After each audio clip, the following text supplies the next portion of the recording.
Hi, I'm Helmut Licht. Thank you for joining me in this seventh video of a series of videos entitled My God, Here, There, Everywhere. And just to remind you, I'm working with 5 basic statements.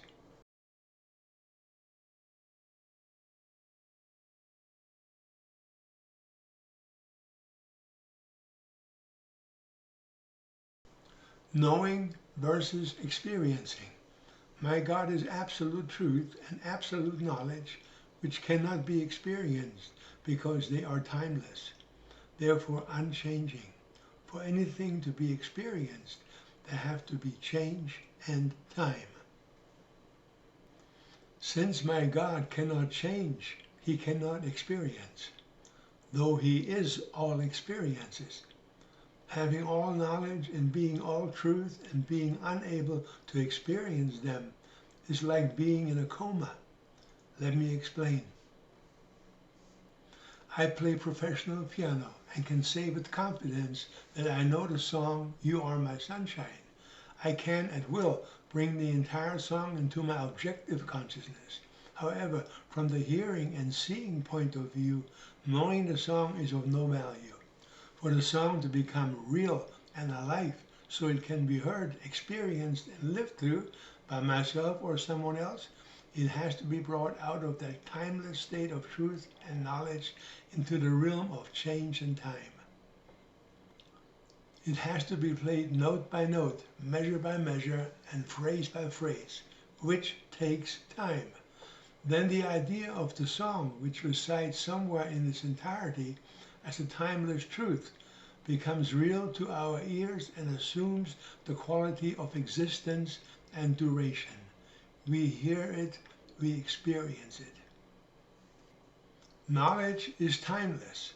Intelligence takes knowledge and divides it into parts, rather perceives it in parts, which with the help of memory it compares and relates to each other in sequence, thereby creating the illusion of change and time and development.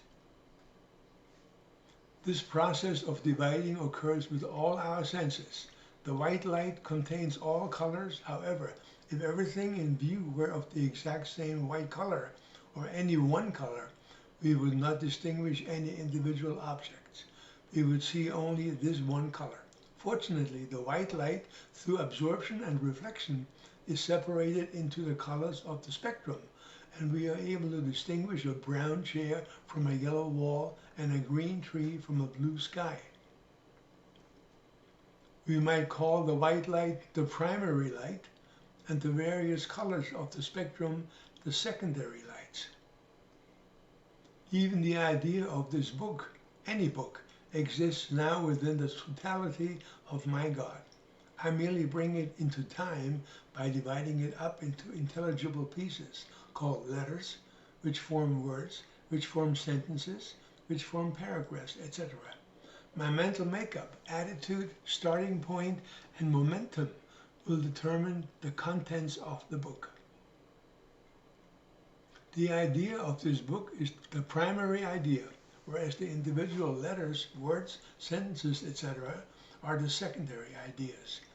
I acted as a prism which separated the master idea of this book into its secondary ideas, the sum total of which are this book, which you are now reading. Another illustration would be the idea of a dance called tango. Tango is the primary idea, and all the different steps and combinations of steps are the secondary ideas, which are necessary in order for a human being to understand and be able to deal with the abstract idea of tango. Every imaginable tone and combination of tones exists now within my God as part of a timeless truth. So does every piece of music of the past, present, and future. A composer by means of notes, melodies, songs, concertos, and symphonies brings part of this truth into time for us to hear and experience.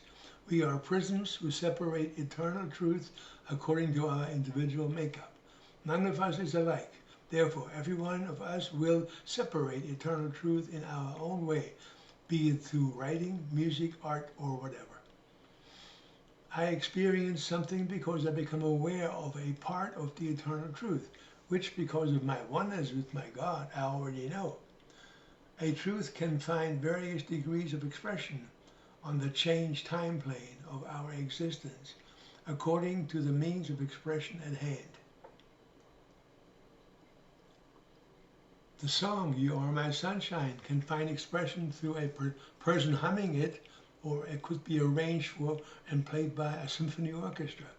In both instances, its truth found expression, though much more completely in the second one. The bringing out of a truth can be compared to the inflation of a gigantic balloon, which prior to its inflation was folded into a tiny package. Our universe is a truth within my God, finding more and more complete expression. It is unfolding more and more as consciousnesses within it increase and refine.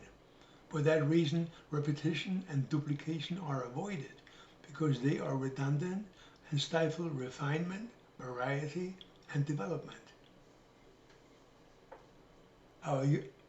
Since my God is one, eternal, and infinite, and we are within Him, we know Him.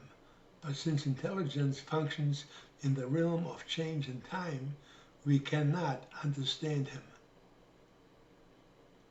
My God cannot be understood because that would require that we slice Him up into little individual pieces to be fed one by one to our time-dependent, one-at-a-time intelligence.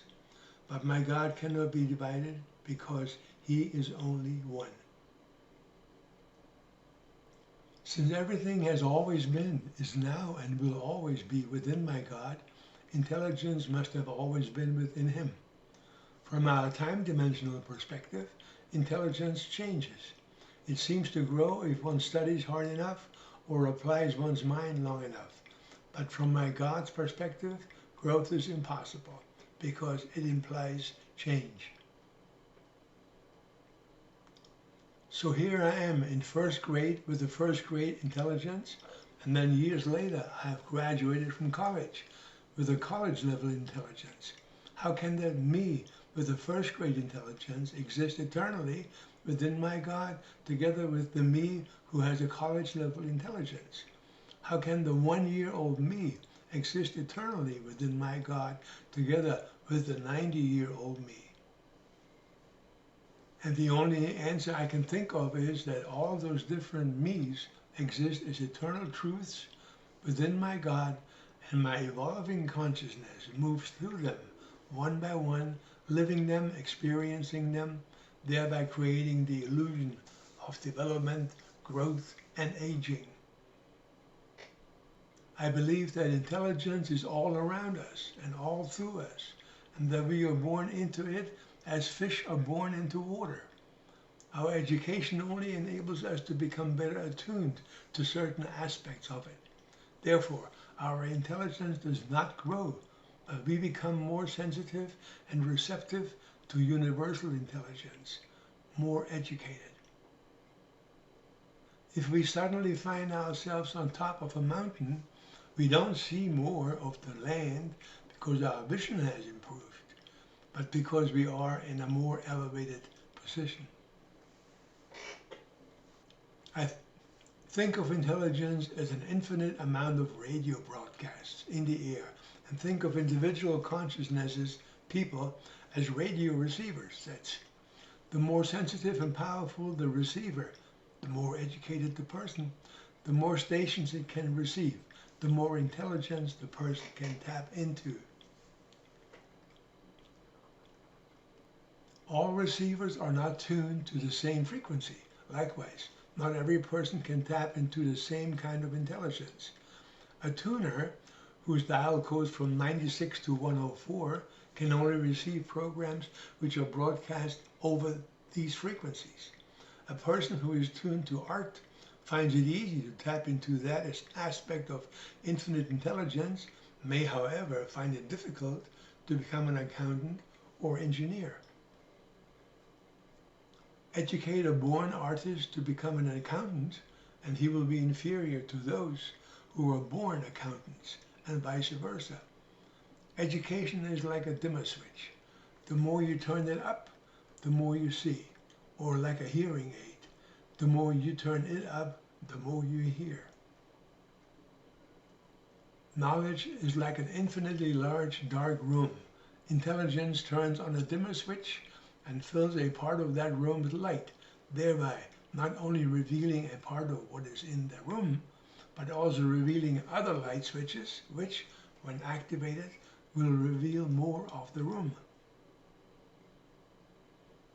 We seem to have two concepts here: my eternal, never-changing God, in whom everything exists, and intelligence, which needs change and time to function.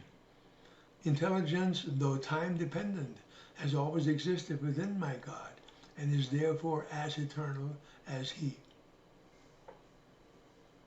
How can intelligence, which changes and needs change, be within my God who never changes? Maybe I can reconcile the two concepts with the following example.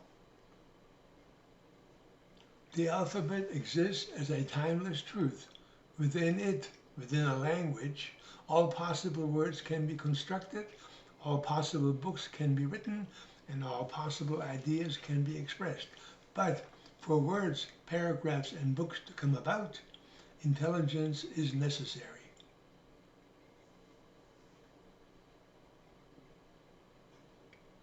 Naturally, not much can be written or expressed with only one single alphabet.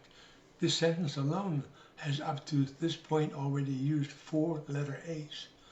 For that reason, many alphabets are constantly being created.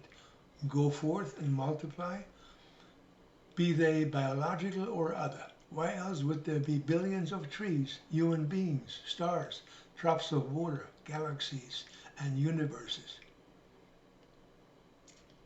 Just as all the books ever written do not change the alphabet, so intelligent experience and activity within my God will never change Him, because He has their potential already within Him.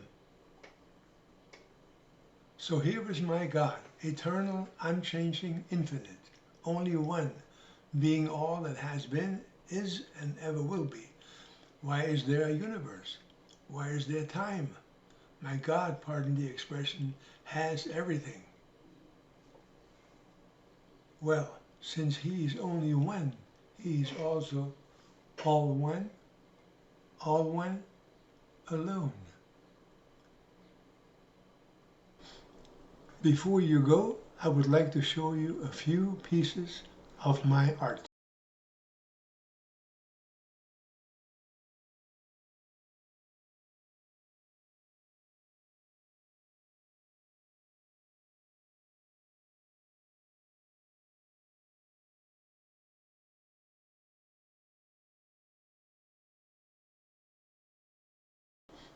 Thank you for taking the time to watch this video.